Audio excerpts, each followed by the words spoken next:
Unit number 1 के lecture number 6 में आप सभी का स्वागत है। आज हम इंटरनल सेक्शन फॉर्मूला यानी कि अंतर विभाजन सूत्र पढ़ेंगे। देखिए, इंटरनल सेक्शन फॉर्मूला का मतलब क्या होता है, पहले इसकी डेफिनेशन पढ़ते हैं, फिर इसका डेरिवेशन पढ़ेंगे और फिर इससे जुड़े हुए कुछ प्रश्न हम हल करेंगे। देखिए, if point P x comma y lies on the segment A B, यदि कोई एक बिंदु है P जिसका x कोऑर्डिनेट x है और y कोऑर्डिनेट y है और जो कि एक लाइन सेगमेंट यानी कि ए बी एक लाइन सेगमेंट है, उसके ऊपर वो बिंदु है। बिटवीन पॉइंट्स ए एंड, यानी कि दोनों बिंदुओं के बीच में ये पॉइंट P है, and satisfies AP is to PB equal to M is to N, यानी कि जो AP है इसकी लेंथ कितनी है, M है, और PB जो है उसकी लेंथ कितनी है, N है। इस रेशियो में इसको डिवाइड करता है। Then we can say that P divides AB internally, तब हम ये कह सकते हैं कि जो P पॉइंट है वो इस AB लाइन को इंटरनली डिवाइड करता है, यानी कि अंतः विभाजन करता है इसका इन रेशियो, किस अनुपात में, M/N के अनुपात में। The coordinates of the point of division has coordinates, यानी ये जो कोऑर्डिनेट ऑफ डिवीजन है, यानी ये जो निर्देशांक है जो विभाजन कर रहा है, इसके कोऑर्डिनेट्स, इसके निर्देशांक क्या होंगे, इसका x कोऑर्डिनेट ये होगा और इसका y कोऑर्डिनेट ये होगा, और इसमें m not equals to n होना चाहिए। देखिए, यहाँ पर एक लाइन मैंने ड्रॉ किया है, ए बी एक लाइन है जिसके कोऑर्डिनेट्स a के कोऑर्डिनेट है जहाँ पर x1, y1 और b के कोऑर्डिनेट है x2, y2।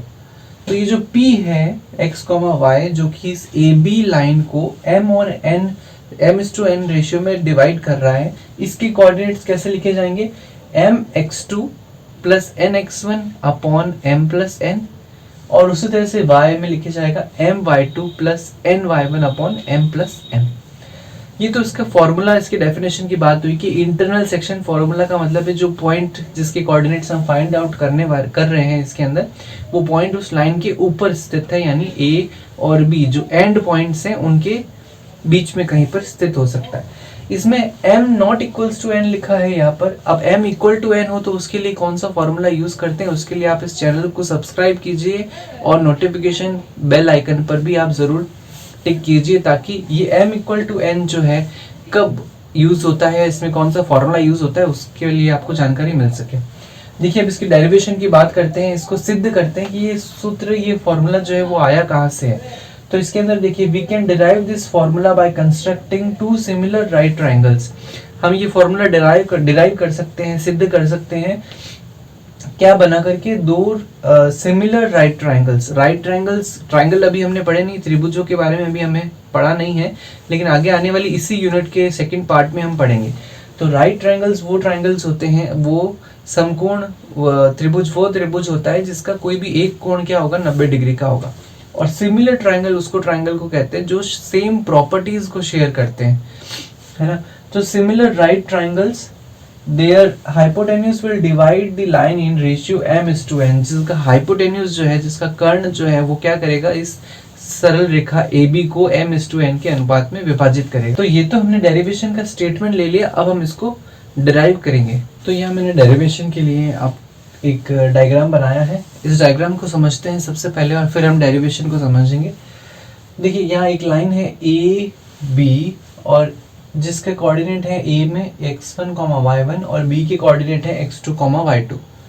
उसलिए B के कोऑर्डिनेट हमने माने हैं x, y, जिसके कोऑर्डिनेट्स हमको फाइंड आउट करने हैं, ठीक है। और ये जो P पॉइंट है वो इस AB लाइन को m/n के रेशियो में डिवाइड कर रहा है। अब मैंने जब आपको शुरू में कोऑर्डिनेट ज्योमेट्री पढ़ाया था, तो कोऑर्डिनेट ज्योमेट्री में मैंने बताया था आप सीधे पॉइंट्स की तरफ नहीं जा सकते, आपको हमेशा x कोऑर्डिनेट की तरफ जाना होता है और फिर आप y कोऑर्डिनेट की तरफ ट्रेवल करते हैं, तो किसी भी पॉइंट तक पहुंचने के लिए। तो इसमें भी हम यही कर रहे हैं, पहले हम A टू H जा रहे हैं। ये H कहाँ से आया है, ये जो पॉइंट है यहाँ से मैंने एक लाइन खींचा है, कहाँ पर, x एक्सिस पर परपेंडिकुलर ड्रॉप किया है। इस A पॉइंट से भी मैंने एक परपेंडिकुलर ड्रॉप किया है और सिमिलरली मैंने B पॉइंट से भी एक परपेंडिकुलर ड्रॉप किया है x एक्सिस पर। इसी पॉइंट से मैंने फिर y एक्सिस के अलोंग भी एक परपेंडिकुलर लाइन बनाई है और P से भी मैंने एक y एक्सिस के अलोंग परपेंडिकुलर लाइन यहाँ पे ड्रॉ करी है। अब देखिए, ये ड्रॉ करने से क्या होता है, हमको एक ट्रायंगल मिलता है, एक ये वाला AHP, और एक ट्रायंगल मिलता है हमको APKB। ये दो ट्रायंगल्स हमको मिलते हैं जिनको हम मान रहे हैं कि ये दोनों ट्रायंगल्स क्या हैं, सिमिलर ट्रायंगल्स हैं, यानी जिनके जो साइड्स के रेशियो हैं वो क्या है, इक्वल है। यानी अगर मैं इसका साइड का रेशियो लूंगा AP अपॉन PB, वो किसके इक्वल होगा, AH अपॉन PK, वो किसके इक्वल होगा, PH अपॉन BK। यानी ये जो रेशियोज होते हैं सिमिलर ट्रायंगल्स की प्रॉपर्टी के अकॉर्डिंग ये रेशियो क्या होंगे, इक्वल होंगे। इसी रेशियो की प्रॉपर्टी का जो सिमिलर ट्रायंगल की प्रॉपर्टी है उसका हम यूज करेंगे। ये दोनों ही कैसे ट्रायंगल्स हैं, ये दोनों ही जो त्रिभुज हैं वो कैसे हैं, समकोण त्रिभुज है, यानी इनका एक जो कोण है वो कितना डिग्री का है, 90 डिग्री का एक एंगल इनके पास अवेलेबल है। और ये जो कोऑर्डिनेट्स हैं ये आपको कोऑर्डिनेट्स निकालने तो आते ही होंगे, जब हमने फर्स्ट लेक्चर में हमने यही सीखा है कोऑर्डिनेट्स कैसे फाइंड आउट करते हैं। तो कुछ कोऑर्डिनेट्स मैं आपको यहाँ पे बताता हूँ। जैसे H कोऑर्डिनेट अगर मेरे को फाइंड आउट करना है तो देखिए ये जो लाइन है बेस इसका इस APH ट्राइंगल का जो बेस है, जो आधार है, वो किसके पैरेलल है, इस x एक्सिस के पैरेलल है। यानी इस पर पूरे पर क्या रहने वाला है, x का जो आपका कोऑर्डिनेट है वो चेंज होते रहने वाला है और y का जो आपका कोऑर्डिनेट है वो सेम रहने वाला है। देखिए यहाँ पे y1 है, इस a से हमको पता चला यहाँ पे भी y1 ही होगा। उसी तरह से अगर हम ये PH इस लाइन की अगर मैं बात करूं, ये लाइन किसके पैरेलल है, y एक्सिस के पैरेलल है। तो इस पे बदलते क्या रहने वाले हैं, y के कोऑर्डिनेट्स बदलने वाले हैं, लेकिन सेम क्या रहने वाला है, x एक्सिस के कोऑर्डिनेट्स सेम रहने वाले हैं। तो ये यहाँ पर P हमने माना था x है, तो इस H का कोऑर्डिनेट भी x ही होगा। तो इसी तरह से हमको क्या मिल रहा है, H का कोऑर्डिनेट x, y1, ऐसे हमको H का कोऑर्डिनेट मिला। इसी तरीके से हमने बाकी सारे कोऑर्डिनेट्स भी निकाले।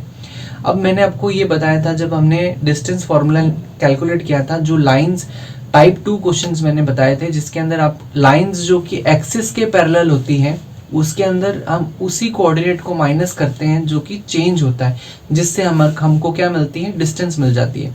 यानी पूरा डिस्टेंस फार्मूला में आपको सारे वैल्यूज रखने की जरूरत नहीं होती, क्योंकि कोई एक कोऑर्डिनेट जो होगा वो 0 हो जाएगा और बचे हुए जो कोऑर्डिनेट्स होंगे उनको माइनस करने से हमारा आंसर सीधा निकल जाएगा। तो वही हमने यहाँ पर किया है। ये जो PH डिस्टेंस है इसको कैलकुलेट हमने कैसे किया है, देखिए ये यहाँ पर x जो है कॉमन रहने वाला है। PH का जो लेंथ है हम कैसे निकाल रहे हैं, डिस्टेंस फॉर्मूला से निकाल रहे हैं। तो x माइनस एक्स तो 0 हो जाएगा और बचेगा क्या है यहाँ पे, y माइनस y1 ही तो बचेगा। तो ये लिखा है मैंने PH जो वैल्यू है y माइनस y1 मिलेगा। बिल्कुल इसी तरीके से हमको ये BK का वैल्यू अगर निकालना है, BK का लेंथ निकालना है, तो कैसे निकालेंगे, ये x2 लाइन है, ये पूरा जो लाइन है वो x2 है इस पे, यानी कि x का वैल्यू हमेशा क्या रहने वाला है, x2 रहने वाला है। लेकिन y के जो वैल्यूज हैं वो हमेशा इस लाइन के ऊपर क्या रहने वाले हैं, चेंज होने वाले हैं। तो जो वैल्यू चेंज हो रहा है उसके अकॉर्डिंग हम क्या निकाल रहे हैं, y2 माइनस y1। ये क्या दे रहा है हमको, इसका लेंथ दे रहा है, क्योंकि y का कोऑर्डिनेट चेंज हो रहा है, वही हमको लेंथ देगा, यानी वही हमको डिस्टेंस उससे हमने निकाला। उसी तरीके से हमने AH का भी डिस्टेंस निकाला है। ये देखिए H वाला जो कोऑर्डिनेट है उसमें क्या है, x y1 है और A का कोऑर्डिनेट है x1 y1। तो देखिए ये y1 माइनस y1 तो 0 हो जाएगा, बचेगा क्या, x माइनस x1। तो वो अपना AH का जो लेंथ है या डिस्टेंस कह लीजिए x माइनस x1 हो। उसी तरीके से ये जो डिस्टेंस है, ये देखिए यहाँ पर x का वैल्यू कितना है, x2 है। अगर मुझे ये निकालना है PK का डिस्टेंस, PK का लेंथ, तो हम कैसे निकालेंगे, ये पूरा मेरे पास कितना है, x2 है, 0,0 से लेकर के x2, y तक ये कितना है, लेंथ x2 लेंथ है। यानी आपने यहाँ पर M3 तक पहुँचने के लिए आपको कितने कदम चलने पड़ेंगे, x2 कदम आपको चलने पड़ेंगे। उसी तरीके से ये जो डिस्टेंस है M2 का वो कितना है, x। तो मुझे अगर ये वाला डिस्टेंस निकालना है तो मुझे क्या करना होगा, x2 माइनस x लिखना होगा।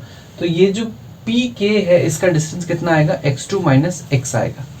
तो ये कुछ चीज़ें हमको ध्यान में रखनी होती है। ये सिमिलर ट्रायंगल्स हैं, तो इनकी जो रेशियो रहते हैं साइड के, वो रेशियोज इक्वल प्रोपोर्शन में होते हैं। देखिए डेरिवेशन देखते हैं, यहाँ लिखा है ट्रायंगल AHP, ये है AHP, ये किसके सिमिलर है, ट्रायंगल PKB, इसके सिमिलर है ये ट्रायंगल।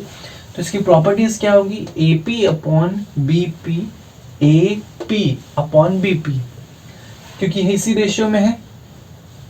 ए पी का वैल्यू कितना है हमारे पास m और पी बी का वैल्यू कितना है n, तो यहाँ लिखा है m/n। तो ये AH/P के, ये AH है इसका बेस और ये PK है इसका बेस, ट्राइंगल का बेस।